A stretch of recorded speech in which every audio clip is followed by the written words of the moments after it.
This is Larry Pollock from Underground Force Gym, Hardcore Training Gym in Ventura, California. Today we're going to talk about Nick Walker dropping out of the Olympia. It's been a hot topic. A lot of people are talking, giving their ideas about reasons why. And I'm going to get into what the reasons why I really think it is. But before I go into detail, I want to play a little clip from Matt Jensen where he announced Nick Walker's dropping out of the Olympia, and then we'll get into it. So here's Matt Jensen, and Nick will be on here as well. All right, guys, what is up? It is Thursday afternoon, October 3rd. This is not a video that we wanted to make, especially after the video that Nick had to make last year, but we made the decision this week for Nick to be not competing in this year's Olympia. It was a hard decision. Obviously, this has been a very hard few weeks for us. And just to be really what we want to do in this video, guys, is just be truly transparent with you and honest with you about where Nick's been at and what the decisions that we made that made us come to this decision or the thought processes. But honest truth is that Nick right now, in terms of his body, in terms of the bodybuilder that you guys know, his body is just not there. And I've been wrestling with this for a couple of weeks. Obviously, Nick and I have had very intentional conversations, but we feel that it's best for not only himself, his career, what's most important, but also for the Olympia, for the current physique that Nick has to not be represented on the Olympia stage. And we did, I want to say that we did everything in our power this year to get him on stage. But at the same time, I know full and well, Nick knows full and well the type of physique that can be represented. And it's just not there. So we can go into the X, Y's, and Z's of why we think that his physique isn't there. I don't really think that all of that is super important, but what I do think is important is that you have a bodybuilder that's been meticulous in everything that he's done since before 2019. Him and I started working together in 2018. And I just think that the honest truth to the reason why his body's not where it needs to be is that his physique's just tired. Nick has had a lot of things happen in his life the past few years. And it seems like, and we've talked a lot about this, but it seems like he operated very well in chaos and his body operated very well in chaos. And over the past 8 months, Nick has done a lot of things to improve not only the quality of his life, but also to go back and kind of fix and mend relationships and just be a better person, be a better human. And it seems like now that he's done that, his body is just finally just like releasing all this tension and stress and turmoil that he's been carrying around for a long time. And it's just throwing up the brakes and saying, hey, like now's not the time, So we've done our best to get him in shape, to try to force him into shape. And, I woke up, what was it, Monday morning? I woke up Monday morning and I just said, today's the day. We just have to face the music in the sense that this just isn't the year. And again, guys, this is, it's hard. It's very hard because going back to last year, Nick had a physique that was so good that nobody got to see. And that's the physique that I'm really being overly critical and judging where he's at this year. And I just know that he's not there. So rather than exposing him and us having to go through the backlash, and here's the thing too, I'm going to say this on Nick's behalf and on my behalf. This isn't a pride decision that we're afraid to fail, but it's truly what I feel is in the best interest of Nick to not step on stage because we know that his body's not operating like it needs to operate. So why continue to put his body through the stress of what it takes to be an elite bodybuilder when it's just not there? So obviously, this is Nick's video. I want him to speak, but I also feel that it's important as his coach.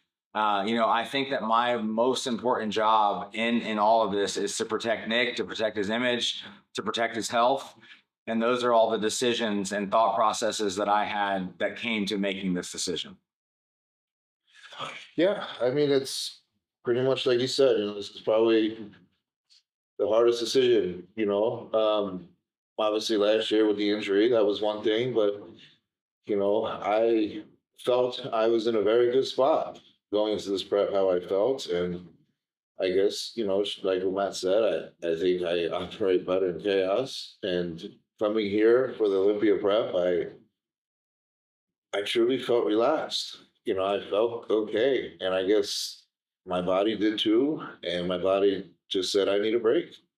I need to relax. And it just, that was it. You know, and I think a lot of the stress that I, you know, endured over the past year just kind of caught up. And this prep obviously did not go the way we wanted it to. And it sucks because this is the second year in a row I'm gonna miss the Olympia that I worked so hard for. You know, and there's so many things that come into play because it's like all I want to do is win the Olympia for myself and be Matt's first Olympia winner, the Open Olympia winner. And it's another year I gotta fucking miss it, and it sucks. But you know, I refuse to step on stage anything less than my best, and I'm still, in my mind, the third best bodybuilder in the world because that's where I live. And with the way I was looking, it just wasn't going to be that way. Um, so we made a very hard decision and said, look, you know, this isn't your best package. This is certainly not going to be what we want to present on stage. And we need to let my body chill and rest, and regroup, you know, and just kind of figure out the next plan after that. But you know, I hate making these videos because I truly just want to win the Olympia, and I know my time will come. Um, you know, I guess, like you know, Matt said, I've been just on the go, and I think it's finally just caught up. And right now, I just need to listen to my body and do what's best, and I just believe now the best is yet to come. So we will figure it out. Guys, what I'm most thankful for in this situation that's not ideal at all is, you know, well, two things I want to mention. Obviously, Nick and I internally, we made this decision as a team. And the next step after making it as a team is that we needed to talk to the IFBB head officials, you know, the Manions.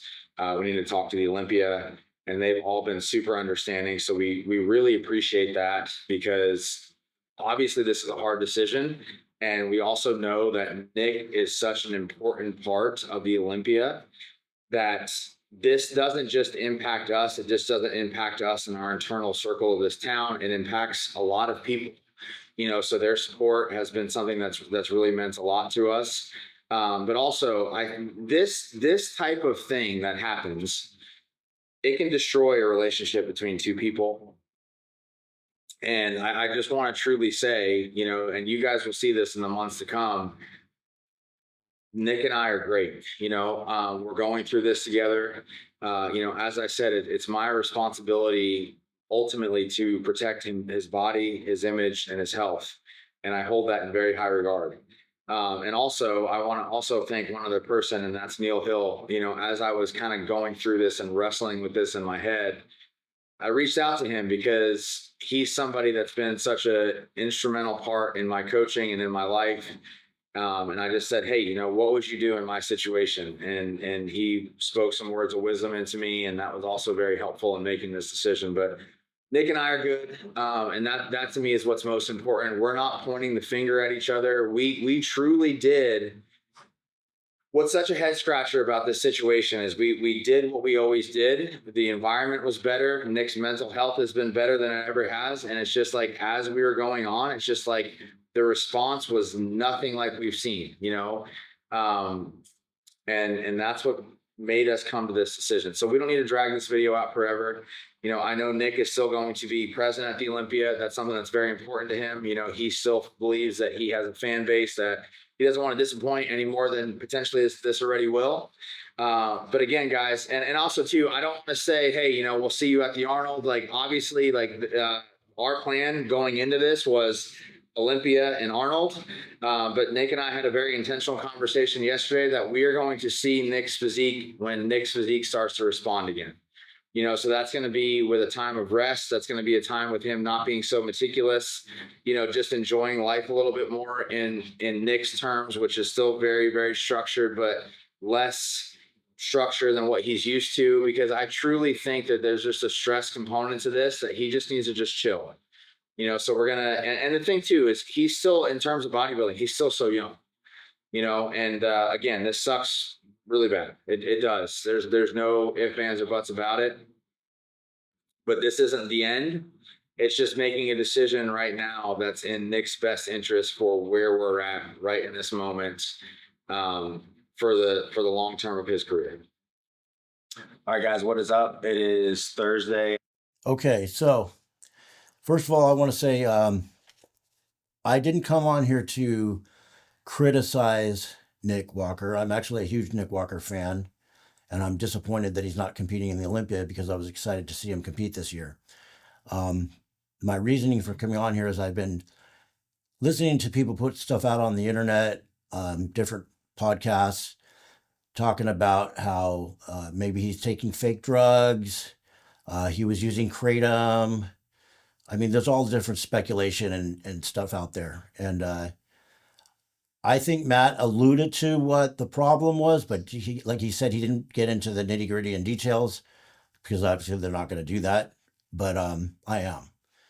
So let's talk about what really happened and how Nick got into this situation, which is, by the way, not unusual in bodybuilding. It's not specific to just Nick Walker.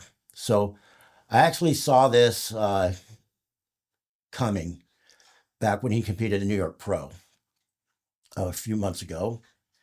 And so Nick looks not too bad in this right here.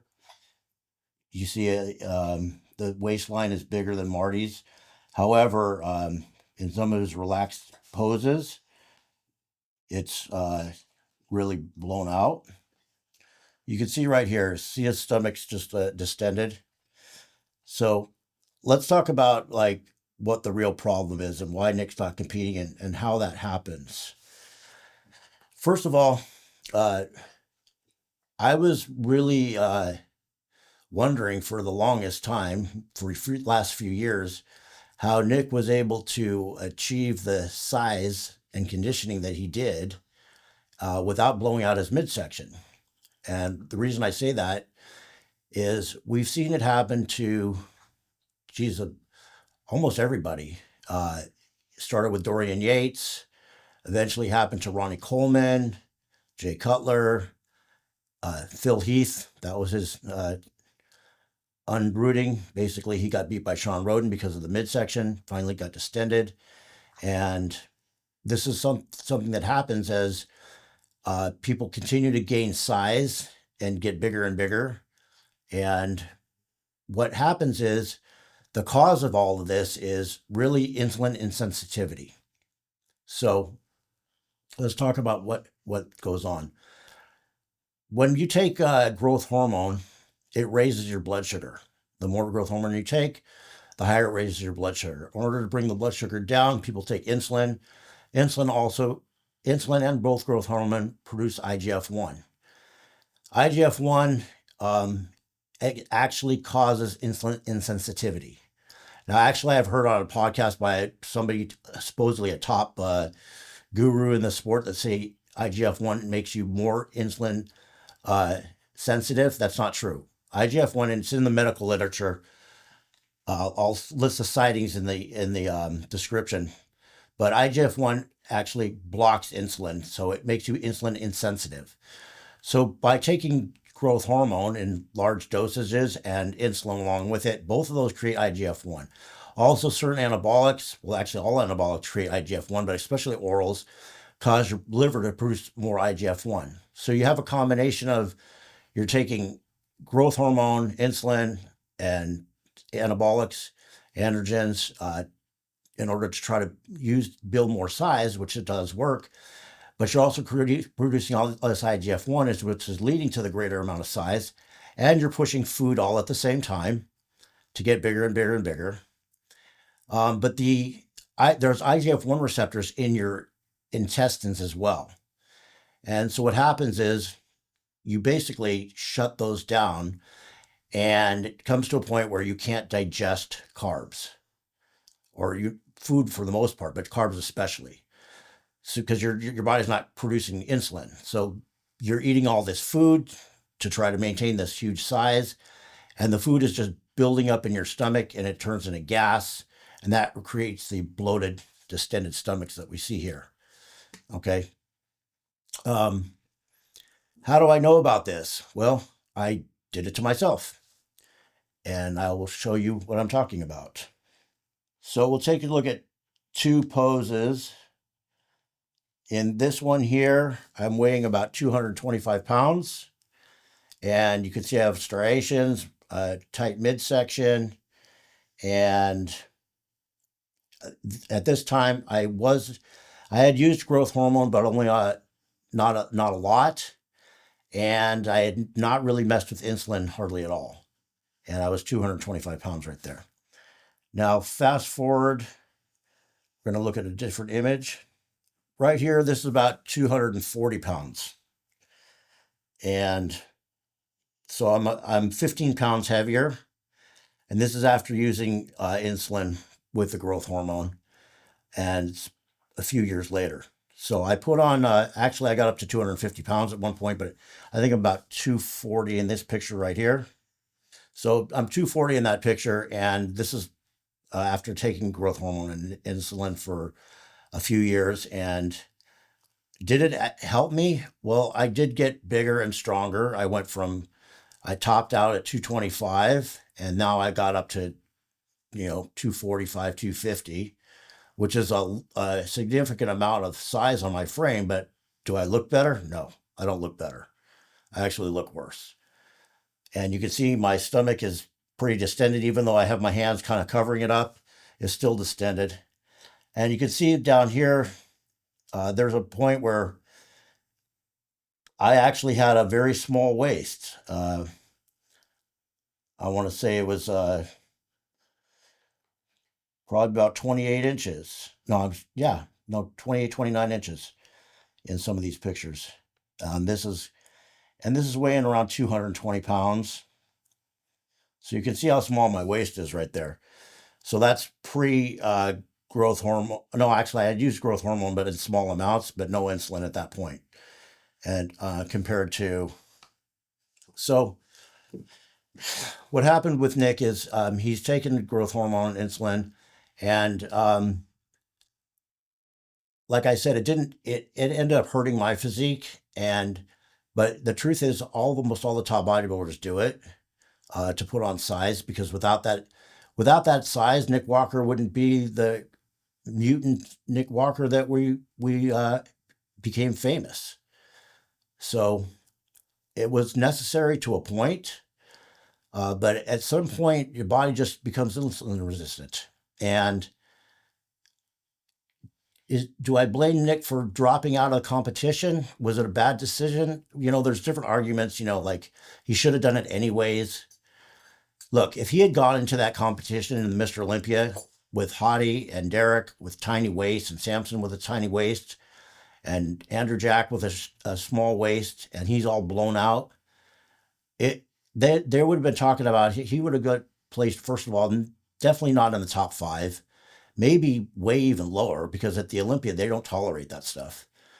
So as bad as it is looking for him not competing, it probably would have been equally bad or worse for him coming in looking like that. They would have basically wrote him off as done. Maybe some of you writing him off as done now. I don't know. Now, the real question comes to, can Nick come back from this? Can he fix it? And that's a really tough thing to answer. The reason I say that is, so far I've seen only one person who's ever done that, was Rolly Winkler. He had the distended stomach. Somehow he managed to get it back in. I remember he was using a waist trainer and doing all kinds of ab work. And he did bring it in, but he only competed, I think, for a year or two after that, and wasn't quite at the same size that he was when the stomach was distended, but he did bring it in, and then he was done. For the most part, what we've seen is once the stomach's blown out, it's pretty hard to bring it back in. So what can Nick Walker do at this point? Well, obviously he needs to try to get the insulin sensitivity back. And the only way to do that is to go off gear for maybe a TRT dosage, really lower his food, especially carbs, and try to get the insulin sensitivity back. And obviously not taking any growth hormone or insulin for a long time, and see if he can pull that stomach back in. But it could take years if it ever happens. So I hope the best for Nick, and I hope he's able to get this thing under control. But if you guys are wondering like what happened, this is the obvious explanation. And Matt Jensen says in his wrap up that Nick's body just wasn't responding. And what that means is, yeah, it's not responding to the gear. In other words, you can't digest your food.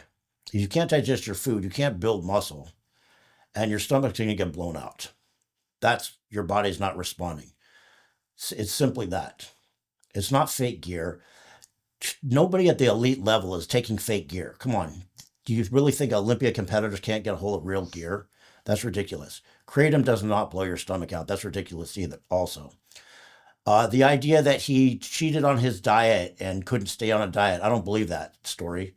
Nick's a disciplined guy. This was all his whole life. I'm sure he tried his best to be on his diet, and that didn't make any difference. Because again, when you're insulin insensitive, even if you eat a little bit of carbs, your stomach blows up. And eventually, they said they tried to push harder. What does that mean? Push harder. In other words, they push the drugs harder. Well, that only is going to make things worse at that point, because your body is fighting against the drugs and what you're trying to make it do. You're trying to make it go in a direction it doesn't want to go into. And by trying to push harder, it's just going to rebel harder against you. So the only thing to do is stop doing it.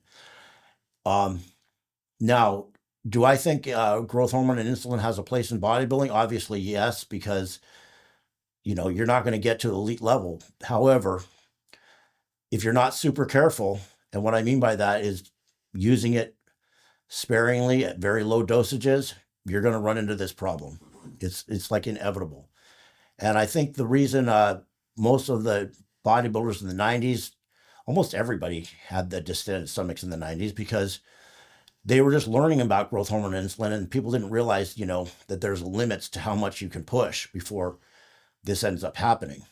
I mean, it happened to Jennifer Phillips. I mean, you name it. Almost all the top bodybuilders in the 90s end up going through this, and even the early 2000s. Now I think guys have learned to control it a little bit more by maybe pulling the growth hormone out, and taking insulin sparingly in lower dosages, not so often, not all the time, taking time off. Another thing you can do is fasting. Now, I don't recommend fasting for building muscle, because obviously, when you fast, you get in a catabolic state, and that's going to burn muscle, but it will increase your insulin sensitivity. So John Meadows had a thing where you do 1 day a week, you do a 24-hour fast to try to maintain insulin sensitivity. So that can be a good idea. I've done it myself. Yeah, it's not fun, pleasant, especially when you're already eating clean all week long and then you're going to fast for a whole day. But if you're using GH and you're raising your blood sugars, you need to give that digestion a break, and that's one way to do it. So that's my take on the Nick Walker situation. I'd like to hear your comments and what you guys all think about it. As far as politics of it all, you say, who's to blame? Can you blame his coach, Matt Jensen? Ultimately, yeah, Matt Jensen's his coach. He's ultimately the one responsible for doing this. But I mean, if Matt Jensen didn't push the drugs the way he did, Nick Walker wouldn't be the Nick Walker the size that he is. He wouldn't have been a 270-pound on stage Nick Walker at 5'6". So it's almost an inevitable thing. If you're going to push that hard and go to this level, you're going to eventually deal with this situation. So the choice is it better to compete lighter and maintain a tight midsection or gain an extra 15, 20 pounds of muscle and take the risk of your midsection, not risk, I said inevitability, that it's eventually going to get blown out if you keep doing it. So that's it. That's my take. This is Larry Pollock from Underground Performance Gym, Hardcore Training Gym in Ventura, California. It is Olympia week, and I'm off to the Olympia tomorrow morning. For Olympia, we're going to have Olympia sales on our website. So you can go on there and get all the HD Muscle, ChemX products, and other training gear. Everything's going to be 20% off for Olympia. So get on there and make your purchases, and we'll get all that stuff out to you. This is Larry Pollock, Underground Performance Gym, signing out.